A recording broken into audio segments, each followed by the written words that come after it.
मुंबई महापालिकेची रुग्णालये सध्या सलाईनवर आहेत। मुंबई महापालिकेच्या रुग्णालयांमध्ये औषधांची चणचण आहे, किंबहुना आगामी काळात ही चणचण अधिकच भासण्याची शक्यता वर्तवली जाते। औषध पुरवठादारांचे पैसे दिलेले नाहीयेत असा आरोप होतोय। आता पैसेच थकवल्यानं औषध पुरवठा बंद करण्याचा इशाराच पुरवठादारांकडून केला जातोय।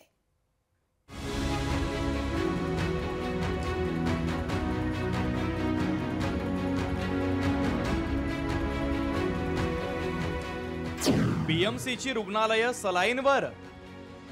बीएमसीनं औषध पुरवठादारांचे 120 कोटी थकवले।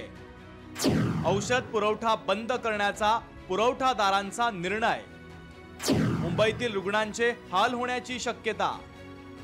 हवा प्रदूषण आणि थंडीमुळे मुंबईत श्वसनाचे आणि साथीच्या आजारांचे रुग्ण सातत्याने वाढतायत आणि रुग्णालयांवर देखील भार पडतोय। तर दुसरीकडे मुंबई महानगरपालिकेत औषधांची चणचण भासत असल्याचं समोर आलंय। औषध पुरवठादारांचे 120 कोटी रुपये मुंबई महानगरपालिकेने थकवल्याचं समजतंय। औषध पुरवठा थांबला तर मुंबई महापालिकेच्या 27 रुग्णालयांवर त्याचा परिणाम होण्याची शक्यता आहे। तर मुंबई महापालिका जोपर्यंत औषध पुरवठादाराची थकीत रक्कम देत नाही तोपर्यंत औषध पुरवठा बंद करणार असल्याचा इशारा all food and drugs licence holder ने दिला है।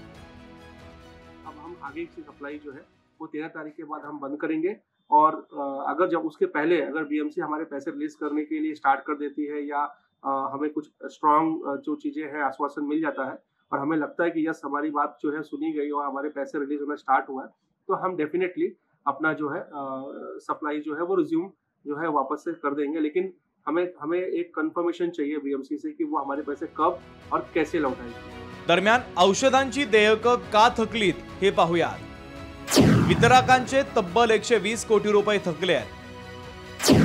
4 महिन्यांपासून वितरकांची देयकं बाकी आहे। देयकं थकल्यानं वितरक आर्थिक संकटात आहे। रस्ते दुरुस्ती सुशोभीकरणावरच खर्च होतोय असा विरोधकांचा आरोप आहे। आरोग्य व्यवस्थेवर खर्च करण्यासाठी पैसे नाहीत, विरोधकांनी ही टीका केली आहे। आज 160 करोड महानगरपालिकेच्या माध्यमातून द्यायचं आहे। महानगरपालिकेचे ऑडिट डिपार्टमेंट याला आता तयार नाही। गव्हर्नमेंटचे हॉस्पिटल्स आहेत राज्याच्या, त्या हॉस्पिटलमध्ये तर ऑलरेडी तुटवडा आहे औषधांचा आणि लाडक्या बहिणीवर प्रचंड खर्च केला आणि आज त्याच लाडक्या बहिणींना औषधं मिळत नाहीयेत। जी थकबाकी आहे ती जोपर्यंत दिली जात नाही तोपर्यंत पुरवठा आहे तो पुन्हा सुरळीत होणार नाही अशा प्रकारचा पवित्रा हा लायसन्स होल्डर करून घेण्यात आलेला आहे। त्यामुळे मुंबई महानगरपालिकेकडून आता हालचालींना वेग आलेला पाहायला मिळतोय। मात्र यावरती तोडगा नक्की काय काढला जातो हे पाहणं महत्त्वाचं ठरणार आहे। कॅमेरा पर्सन राजेश मन्यारसह स्वप्नील जाधव, लोकशाही मराठी, मुंबई। लोकशाही मराठी ऐका, पहा, जागरूक रहा।